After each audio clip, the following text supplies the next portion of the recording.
के सितारे ठीक जा रहे हैं? माजा साहब की ज़िंदगी में तब्दीली आएगी, इस साल आने का पूरा इम्कान है। ये तो एक जनरल पैटर्न है इस साल का। बाकी मई में उनको टेंशन आ रही है। अच्छा, मई फिर ये है कि अगस्त में टेंशन का ख़तरा है, नवंबर में है। तो ये हमारे मुल्क में एक फ़ौजी एंगल से अगर देखा जाए तो यूँ सूरत हाल नज़र आ रही है।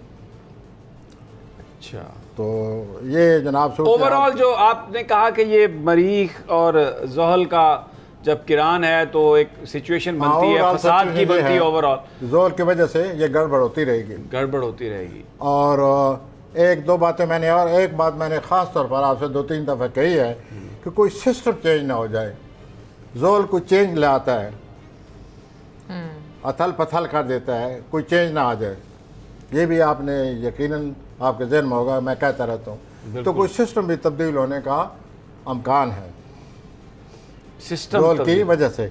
और जोल की जो बहुत बुरी सूरत हाल है वो या तो मई में होगी या अगस्त में होगी। मई या अगस्त?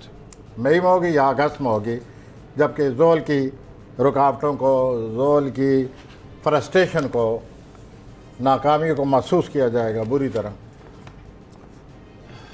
पाकिस्तान के ओवरऑल जो हालात हैं अपने नेबर्स के हाँ साथ, जी, वो भी जोल की जो किरणें पड़ रही हैं उसकी वजह से ऐसे ही लगता है ना कि पाकिस्तान में हमेशा कोई ना कोई मसला रहा है।